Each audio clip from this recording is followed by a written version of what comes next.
ಪ್ರಪಂಚ ಪರ್ಯಟನೆ ಎಲ್ಲ ಟೌನ್ ಆಗೋಗುತ್ತಂತಲ್ಲ ಇಲ್ಲಿ. ಏನ್ ಟೌನ್ ಆಗ್ಲಿ ಅವ್ನ ಹೆಣ್ಣು ಮಕ್ಳು ಇದ್ದಂಗೆ ಅಲ್ವಾ ನಾವಿರೋದು. ಜಮೀನ ಇದ್ರೆ ಜೀವನ ಮಾಡ್ತೀವಿ. ಜಮೀನ್ ಕೊಟ್ಬಿಟ್ಟು ಏನ್ ಮಾಡ ನಾವು? ಯಾವ್ದೇ ಕಾರಣಕ್ಕೂ ಕೊಡಲ್ಲ. ಯಾವ್ದೇ ಕಾರಣಕ್ಕೂ ಕೊಡಲ್ಲ. ಕೈ ತಗೋಬೇಕಾಯ್ತದೆ, ಹೇಳೋ ಗಂಟ ಹೇಳ್ತೀವಿ, ಕೇಳೋ ಗಂಟ ಕೇಳ್ತೀವಿ. ಇವಾಗ ಅವನ ಹೆಣ್ಣು ಮಕ್ಳು ಅವ್ನ ಸೋಕ್ಯಾಗವ್ರಿ. ನಾವೇನ್ ಜೀವನ ಮಾಡೋದು? ತಾಯಿನ ಕೊಟ್ಬಿಟ್ಟು ನಾವ್ ಬೇರೆ ತಾಯಿನೆಲ್ಲ ತರಕಾಯ್ತದೆ. ಎತ್ತ ಮುದ್ರ ಕಾಲದಿಂದ ನಾವಿರೋ ಜಮೀನ ಕೊಟ್ಬಿಟ್ಟು ಅವ್ನ್ ಬಾಕ್ಲಿ ನಂಬೋಗನ ಸಾರ ಬೇನ ಅವ್ನ್ ಬಂದ್ಬಿಟ್ಟ ಹೊಡಿತೀವಿ. ಯಾವ ಬಿಡಲ್ಲ.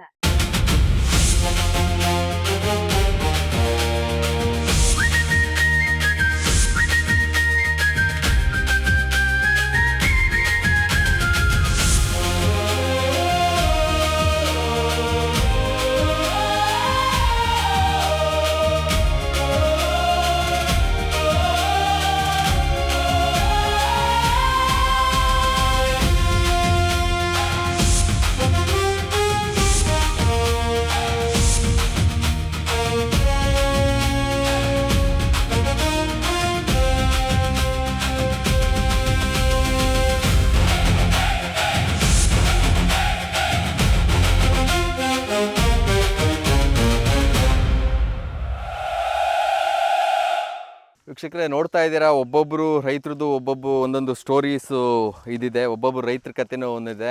ಇಲ್ಲೊಬ್ಬರು ರೈತರಿದ್ದಾರೆ, ಕಾರ್ಮಿಕರು. ಏನು ಸರ್, ಏನು ಮಾಡ್ತಾ ಇರೋ ತಾವು? ಸರ್ ನಮ್ಮದು ಬಂದು ಮುಳಬಾಗಿಲು, ಕೋಲಾರ ಡಿಸ್ಟಿಕ್. ಮುಳಬಾಗಿಲು, ಕೋಲಾರ ಡಿಸ್ಟಿಕ್ಕು. ಅಲ್ಲಿ ನಮ್ಮದು 3 ಎಕರೆ ಜಮೀನು ಇತ್ತು ಅಲ್ಲಿಂದ. ಓಕೆ. ಹಾಂ. ಅಲ್ಲಿ 3-4 ಬೋರ್ ಹಾಕಿದ್ರು, ನೀರು ಸಿಗಲಿಲ್ಲ. ಓಕೆ. ಅದರಿಂದ ಏನು ಅಲ್ಲಿ ವರ್ಕೌಟ್ ಆಗಿಲ್ಲ. ಹಾಂ. ಅದಕ್ಕೋಸ್ಕರ ಹಿಂಗೆ ವಲಸೆ ಬಂದು ಬೆಂಗಳೂರಿಗೆ ಬಂದು ಇಲ್ಲಿಗೆ. ಓಕೆ. ಇಲ್ಲಿ ಬಂದು ಟೊಯೋಟೋ ಫ್ಯಾಕ್ಟ್ರಿಗೆ 1-2 ದಿವಸ ಹೋದ್ವಿ. ಟೊಯೋಟೋ ಫ್ಯಾಕ್ಟ್ರಿಗೆ ಹೋಗ್ತಾ ಇದ್ರಿ ಕೆಲಸಕ್ಕೆ? ಸೆಕ್ಯೂರಿಟಿ ಕೆಲಸಕ್ಕೆ ಹೋಗ್ತಾ ಇದ್ರಿ. ಓಕೆ. ಅಲ್ಲಿಂದ ಏನು ಅಮೌಂಟ್ ಪೇಮೆಂಟ್ ಸಾಕಾಗ್ತಾ ಇಲ್ಲ. 12,500 ರೂಪಾಯಿ ಕೊಡ್ತಾ ಇದ್ರು. ಮಕ್ಕಳನ್ನ ಸಾಕಾಗ ಎಲ್ಲ ಆಗ್ತಾ ಇರಲಿಲ್ಲ. ಅದರಿಂದ ಅದನ್ನ ಬಿಟ್ಟುಬಿಟ್ಟು ಇಲ್ಲ ಸಿರಿಶಕ್ತಿ ಸಂಘ ಅದರಲ್ಲಿ ಇದರಲ್ಲಿ ಲೋನ್ ತಗೊಂಡು ಹಸುಗಳು ಮಾಡಿಕೊಂಡು ಜೀವನ ಮಾಡ್ತೀವಿ. ಇವಾಗ ಯಾವ ಊರಲ್ಲಿ ವಾಸ ಇದ್ದೀರಾ? ಇಲ್ಲಿ ಅಂಚಿಪುರದಲ್ಲಿ. ಅಂಚಿಪುರದಲ್ಲಿ ನಿಮ್ದೇನು ಜಮೀನು ಏನಿಲ್ಲ, ಬಟ್ ಆದರೆ ಜೀವನ ನಡೆಸ್ತಾ ಇದ್ದೀರಿ ಇಲ್ಲಿ ಅಂಚಿಪುರ್ಗ. ನೋಡಿ, ಕಿರ್ಲೋಸ್ಕರ್ ಫ್ಯಾಕ್ಟ್ರಿಗೆ ಹೋಗಿ ಜೀವನ ಕಟ್ಕೊಳಕ್ಕಾಗದೆ, ಬಟ್ ಆದರೆ ಇಲ್ಲೆಲ್ಲೋ ಒಂದು ಕಡೆ ಹೈನುಗಾರಿಕೆ ಸಂಬಂಧಪಟ್ಟಂಗೆ, ಕೃಷಿ ಚಟುವಟಿಕೆಗೆ ಸಂಬಂಧಪಟ್ಟ ಹೈನುಗಾರಿಕೆ ಮಾಡಿಕೊಂಡು ತನ್ನ ಸಂಸಾರ ಮತ್ತು ತನ್ನ ಮಕ್ಕಳುಗಳನ್ನು ಜೀವನ ಮಾಡ್ಕೊಂಡಿರ್ತಕ್ಕಂಥ ರೈತರು. ಓಕೆ. ಕೋಲಾರ ಭಾಗ ಅಂತ ಅಂದರೆ ನಿಮಗೆಲ್ಲ ಗೊತ್ತು, ಬಯಲುಸೀಮೆ, ನೀರಿರಲಿಲ್ಲ. ಅವರು ವಲಸೆ ಬಂದರು ಈ ಭಾಗಕ್ಕೆ.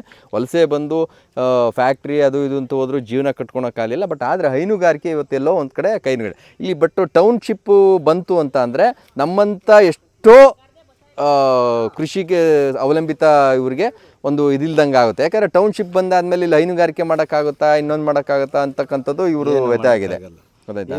ಈಗ ಆ ಥರ ಎಲ್ಲ ಮಾಡಿಬಿಟ್ಲೆ ದನ ಕರ ಏನು ಕಟ್ಕೊಂಡು ಏನು ಮಾಡೋಕ್ಕಾಗ್ತದೆ ಸರ್? ಓಕೆ. ಮತ್ತೆ ನಾವು ಬಾಕ್ಸ್ ತಗೊಂಡು ಕೆಲಸಕ್ಕೆ ಹೋಗ್ಬೇಕಾಗ್ತದೆ. ಮತ್ತೆ ಬಾಕ್ಸ್ ತಗೊಂಡು ಕೆಲಸಕ್ಕೆ ಹೋಗುತ್ತೆ. ನೋಡಿ, ತಮ್ಮ ಹೆಸರು? ಸುರೇಶ್. ಓಕೆ, ಸುರೇಶ್. ಓಕೆ, ಅಂಚಿಪುರದ ವಾಸವಾಗಿರ್ತಕ್ಕಂಥ ಸುರೇಶ್ ಅವ್ರದ್ದು ಕತೆ ಇದಾಗಿದೆ. ಒಬ್ಬೊಬ್ರದ್ದು ಒಂದೊಂದು ಕತೆ ಹೀಗಿದೆ ವೀಕ್ಷಕರೇ.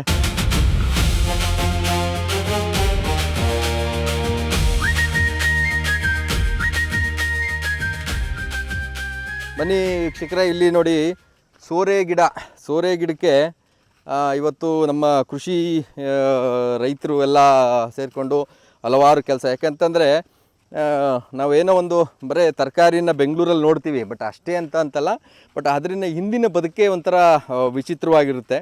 ಯಾಕಂತಂದರೆ ಅದಕ್ಕೆ ಹಲವಾರು ದಿನ ಕೆಲಸ ಮಾಡಿದಾಗ ಮಾತ್ರ ಫಲ ಸಿಗುತ್ತೆ. ಎಲ್ರಿಗೂ ಗೊತ್ತು ಕೃಷಿ ಎಷ್ಟು ಕಷ್ಟ ಅಂತ ಅಂದ್ಬಿಟ್ಟು. ಹಾಗಾಗಿ ಇಲ್ಲಿ ಹಲವಾರು ಕೃಷಿ ಚಟುವಟಿಕೆಯಲ್ಲಿ ಭಾಗಿಯಾಗಿದ್ದಾರೆ ರೈತರುಗಳು. ಅವರನ್ನೆಲ್ಲ ಮಾತಾಡ್ಸೋಣ. ಯಾಕಂತಂದ್ರೆ ಎಲ್ಲೋ ಒಂದು ಕಡೆ ಮನೆ ಮುಖ್ಯಮಂತ್ರಿಗಳು ಹೇಳ್ದಂಗೆ ಕೃಷಿಕರೇ ಇಲ್ಲ, ಇಲ್ಲೆಲ್ಲ ರೈತರೇ ಇಲ್ಲ ಅಂತ ಹೇಳ್ತಾ ಇದ್ದಾರೆ. ಹಂಗಾಗಿ ನೋಡೋಣ, ಇವ್ರನ್ನೆಲ್ಲ ಮಾತಾಡ್ಸೋಣ. ಸರ್ ನಮಸ್ತೆ. ನಮಸ್ಕಾರ ಸರ್. ತಮ್ಮ ಹೆಸರು? ಈಶ್ವರ್ ಅಂತ. ಓಕೆ. ಯಾವೂರು? ಅಂಚಿಪುರ. ಓಕೆ. ಏನೋ ಮಾಡ್ತಾ ಇದ್ದೀರಲ್ಲ ಕೆಲಸ ಕಾರ್ಯ? ಸೋರ ಗಿಡಕ್ಕೆ ಗಿಡ ನೆಡ್ತಾ ಇದ್ದೀರಾ. ಓಕೆ. ಎಷ್ಟು ಗಿಡ ಹಾಕಿದ್ದೀರಾ? ಎಷ್ಟು ಸೋರ ಗಿಡ? 6 ಪ್ಯಾಕೆಟ್ ಹಾಕಿದ್ದೀರಾ. ಓಕೆ. ಇದು ಎಲ್ಲ ಇದು ಬದನೆ ಗಿಡ ಎಲ್ಲ ನಮ್ಮದೇ. ಓಕೆ. ಇದನ್ನೆಲ್ಲ ಬಿಟ್ಟು ಮತ್ತೆ ಇದಕ್ಕೆಲ್ಲ ಕೆಲಸ ನಡೀತಾ ಇದೆ. ನೀವು ಎಷ್ಟು ದಿವಸ ಬೇಕು ಇದಕ್ಕೆಲ್ಲ ಕಾಯಿ ಬಿಡೋದಕ್ಕೆ? ಒಂದು 15 ದಿವಸಕ್ಕೆಲ್ಲ ಆಯಿತು. ನೀವು 15 ದಿವಸಕ್ಕೆ ಕಾಯಿ ಬಿಡ್ತೀರಾ, ಮತ್ತೆ ಇನ್ನೊಂದು 6 ತಿಂಗಳು ವರ್ಷದಲ್ಲಿ ಟೌನ್ ಆಗೋಗುತ್ತಲ್ಲ, ಏನು ಮಾಡ್ತೀರಾ?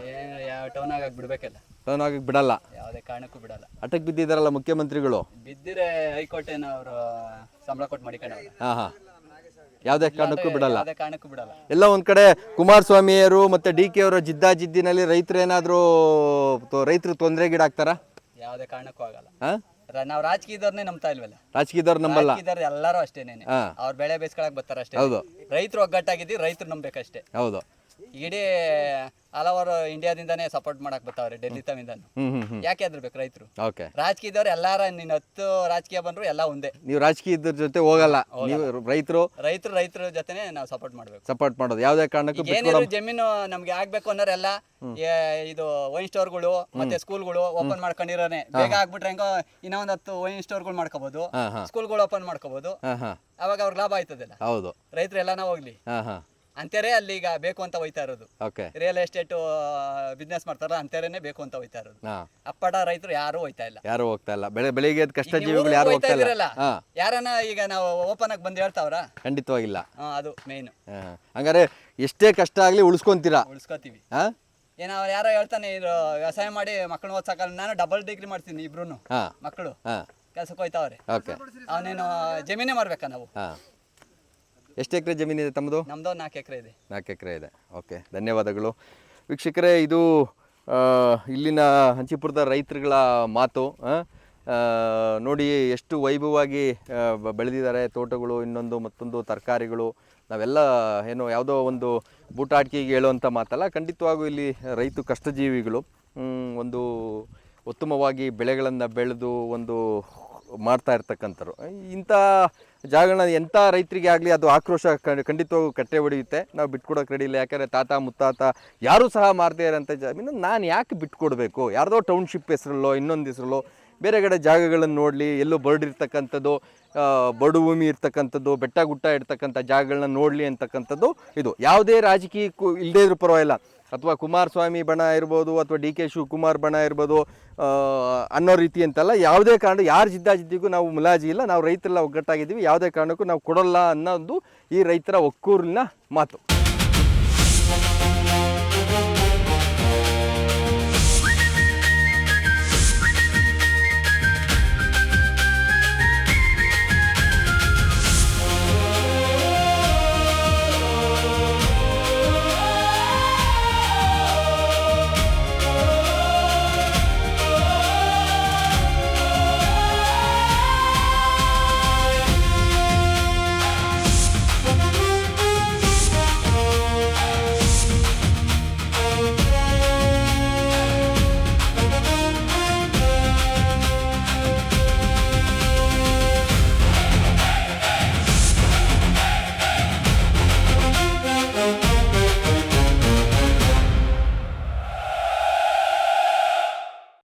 ಇಲ್ಲಿ ನಮ್ಮ ಕೃಷಿ ಮಹಿಳೆಯರಿದ್ದಾರೆ. ನಮ್ಮ ಮಹಿಳೆಯರು ನೋಡೋಣ ಏನ್ ಹೇಳ್ತಾರೆ ಅಂತ. ಏನ್ರಮ್ಮ ಚೆನ್ನಾಗಿದ್ದೀರಾ? ಯಾವ ಊರು? ಇದೇ ಊರು ಹಂಚಿಪುರ. ಓಕೆ, ಎಷ್ಟು ವರ್ಷ ಆಯ್ತು ಇಲ್ಲಿ ಊರಿಗೆ ಮದುವೆ ಆಗಿ ಬಂದು? ಇದೇ ಊಟ? ಹೌದಾ? ನೀವು ಬೆಳಿಗ್ಗೆ ಇದ್ರೆ ಏನು ನಿಮ್ದೆಲ್ಲ ಕೃಷಿ ಜಮೀನು ಎಲ್ಲ ಇದೆಯಾ? ಎಷ್ಟು ವರ್ಷ ನಿಮ್ಗೆ ಇವಾಗ? 50 ವರ್ಷ. ಇನ್ನು ಜಾಸ್ತಿ ಆಗಿದೆ ನಿಮ್ಗೆ. ಬರ್ಕೊಂಡಿಲ್ಲ. ಇದು ನೀವೇನಾದ್ರು ಓದಿದ್ರಾ? ಓದಿಲ್ಲ. ಏನು ಏನು ಎಲ್ಲ ಟೌನ್ ಆಗಿ ಹೋಗುತ್ತಂತಲ್ಲ ಇಲ್ಲಿ? ಅವ್ನ ಹೆಣ್ರು ಮಕ್ಳು ಇದ್ದಂಗೆ ಅಲ್ವಾ ನಾವಿರೋದು? ಅವನೇನ ಕೊಡ್ತಾನ ನಮ್ಗೆ? ಕೊಡ್ತಾನ ಸರ್. ಅವ್ನ ಮನೆ ಬಾಕ ಮುಳ್ಳು ಹಾಕೋಬಿಟ್ರಿ ನಾವ್ ಜೀವನ ಏನ್ ಮಾಡೋದು? ಏನ್ರೊಳಗ್ ಸರ್ ಜೀವನ ಮಾಡೋದು? ಕಷ್ಟ ಇದೆ. ಜಮೀನ ಇದ್ರೆ ಜೀವನ ಮಾಡ್ತೀವಿ. ಜಮೀನ್ ಕೊಟ್ಬಿಟ್ಟು ಏನ್ ಮಾಡ ನಾವು? ಹೌದು, ಕೊಡಲ್ಲ. ಯಾವುದೇ ಕಾರಣಕ್ಕೂ ಕೊಡಲ್ಲ. ಯಾವುದೇ ಕಾರಣಕ್ಕೂ ಕೊಡಲ್ಲ. ಕೈ ತಗೋಬೇಕಾಯ್ತದೆ, ಅಷ್ಟೇ ಸರ್. 7 ಗಂಟೆ ಹೇಳ್ತೀವಿ, ಕೇಳೋ ಗಂಟೆ ಕೇಳ್ತೀವಿ. ಏನ್ ಅವ್ನ ಮನೆ ಬಾಕ್ಳಿಗೆ ನಾವೇನ್ ಹೋಗ್ಬೇಕು? ಇವಾಗ ಅವನ ಹೆಂಡ್ರ ಮಕ್ಳು ಅವ್ನ ಸೋಕ್ಯೋಗವ್ರಿ. ನಾವೇನ್ರೊಳಗ್ ಜೀವನ ಮಾಡೋದು? ಏನ್ರೊಳಗಪ್ಪ ಜೀವನ ಮಾಡೋದು ನಾವು? ತಾಯಿ ಕೊಟ್ಬಿಟ್ಟು ನಾವ್ ಬೇರೆ ತಾಯಿನೆಲ್ಲ ತರಕಾಯ್ತದೆ. ಹೋಗ್ಬೇಕು, ಗುಳೆ ಹೋಗಿ ಇಲ್ಲಿಂದ ಎಲ್ಲೋ 50 ಕಿಲೋಮೀಟರ್ 100 ಕಿಲೋಮೀಟರ್ ಮುಂದೆ ಜೀವನ ಕಟ್ಕೊಂಡು ಅವ್ನ್ ನೋಡ್ಲಿ. ನಮ್ ತಾಯ ನಾವಿರೋ ಸತ್ತು ನಾವ್ ಬಿಡಲ್ಲ. ಯಾವುದೇ ಕಾರಣಕ್ಕೂ ಬಿಡಲ್ಲ. ನಾವ್ ಯಾವುದೇ ಕಾರಣಕ್ಕೂ ಬಿಡಲ್ಲ. ಇಲ್ಲ ಹಂಗ್ ಕೊಟ್ಟಿದ್ರೆ ತಗೊಳ್ಳಿ. ಹ್ಮ್ ಎತ್ತ ಮುದ್ರ ಕಾಲದಿಂದ ನಾವಿರೋ ಜಮೀನ ಕೊಟ್ಬಿಟ್ಟು ಅವ್ನ್ ಬಾಕ್ರಿ ನಂಬೋಗನ ಖಂಡಿತವಾಗಿ ಆಗಲ್ಲ. ಹೌದು ಹೇಳಿ ಸರ್ ನೀವೇನೆ. ಹೌದೌದು. ಹ್ಮ್ ಏನ್ರಾಗ ನಾವ್ ಜೀವನ ಮಾಡೋದು. ಹ್ಮ್ ಅವ್ನ್ಗ ಇದು ಮತ್ತೊಂದ್ ಕೊಟ್ಬಿಡ್ಲಿ ಅವ್ನ್ ಹಾಕೊಂಡ್ ಹೋಗ್ಲಿ ಅವ್ನ ಮಕ್ಳ. ಹ್ಮ್ ಈ ಸಾರ್ ಏನಾನ ಅವ್ನ್ ಬಂದ್ಬಿಟ್ಟ ಹೊಡಿತೀನಿ ಬಿಡಲ್ಲ. ಇರ್ಲಿ, ಹಿಂಸೆ ಮಾರುವಾಗ ಹೋಗಬಾರ್ದು. ಗಾಂಧೀಜಿಯವರು ಹೇಳಿದ್ರೆ ಅಹಿಂಸಾ ಮಾರ್ಗ ಖಂಡಿತವಾಗೂ ಒಂದು ಒಳ್ಳೇದಾಗೆ ಆಗುತ್ತೆ ಈ ಭಾಗದ ರೈತರಿಗೆ. ನೀವು ಆಕ್ರೋಶ ಎಲ್ಲ ಇದ್ಬೇಡ, ನಿಮ್ ಹೋರಾಟ ಮುಂದುವರಿಲಿ, ಖಂಡಿತವಾಗಿ ಒಳ್ಳೇದಾಗೆ ಆಗುತ್ತೆ. ಅಲ್ಲ ಸರ್ ನಾವ್ ಇಷ್ಟ ಜನ ಇದ್ವಿ ಏನ ಗೊತ್ತಿಲ್ಲ ಅಂತ ನೋಡ್ತೀವಿ. ನಾವ್ ಇಲ್ದಾವಲ್ರಿ ಅವ್ನ ಏನ್ರೊಳಗಿರ್ತಾನೆ. ನಾವ್ ನಿಲ್ಸಿದ್ದಕ್ ತಾನೆ ಅವನು ನಿಂತ್ಕೊಂಡಿದ್ದು. ಬಟ್ ಮುಂದಿನ ಚುನಾವಣೆ ಬಂತಂದ್ರೆ ಅವ್ರಿಗೆ ಜಯನ್ ಬಿಡ್ತಾರಲ್ಲ ರೈತರು. ಯಾರಲ್ರಿ ನಾವು ಹಾಕಿಸಲ್ಲ ಸರ್. ನೀವು ಮಾತ್ರ ಬಿಟ್ಕೊಡಲ್ಲ. ಬಿಟ್ಕೊಡಲ್ಲ. ವೀಕ್ಷಕರೇ ನೋಡಿ, ಇದು ಇಲ್ಲಿನ ರೈತ ಮಹಿಳೆಯರ ಮಾತುಗಳು, ಅವ್ರ ಆಕ್ರೋಶ ನಾವು ನೋಡ್ತಾ ಇದೀವಿ. ಯಾಕಂತಂದ್ರೆ ಇಲ್ಲೇ ಹುಟ್ಟಿ, ಇಲ್ಲೇ ಬೆಳೆದು, ಇಲ್ಲೇ ಆಡಿ ಜೀವನ ಕಟ್ಕೊಂಡಿದೀವಿ, ನಮ್ಗೆ ಇದೇ ಜೀವನ ಸಾಕು, ಯಾರೇ ಬಂದ್ರು, ಯಾವ್ದೇ ಇವ್ರು ಬಂದ್ರು ಸಹ ನಾವು ಖಂಡಿತವಾಗಿ ನಾವು ಬಿಡೋದಕ್ಕೆ ರೆಡಿ ಇಲ್ಲ ಅಂತಕ್ಕಂಥ ಮಾತನ್ನ ಇಲ್ಲಿನ ಕೃಷಿಯಲ್ಲಿ ತೊಡಗಿರ್ತಕ್ಕಂಥವ್ರು ಹೇಳ್ತಾ ಇದ್ದಾರೆ. ಯಾಕಂತಂದ್ರೆ ಅದು ಅವರು ಹುಟ್ಟಿ ಬೆಳೆದಂತ ಜಾಗ, ಓಡಾಡದಂತ ಜಾಗ, ಇಲ್ಲಿ ಒಂದು ಜೀವನ ಕಟ್ಕೊಂಡಂತ ಜಾಗ. ಹಾಗಾಗಿ ಆ ನೋವು ಅವ್ರಿಗೆ ಇದ್ದೇ ಇರುತ್ತೆ. ನಮ್ಗೆ ಯಾವ ಟೌನು ಬೇಡ, ಟೌನ್ಶಿಪ್ಪು ಬೇಡ, ಯಾವ್ದು IT ಇನ್ನೊಂದು ಮತ್ತೊಂದು AICT ಯಾವ್ದು ಬೇಡ, ನಾವು ಇಲ್ಲಿ ಜೀವನ ಮಾಡ್ತಾ ಇದೀವಿ, ನಮ್ ಜೀವನ ಮಾಡಕ್ ಬಿಟ್ಬಿಡಿ ಅನ್ನೋ ಅಂತಕ್ಕಂಥದ್ದು ಇಲ್ಲಿನ ಮಹಿಳೆಯರ ಮಾತು.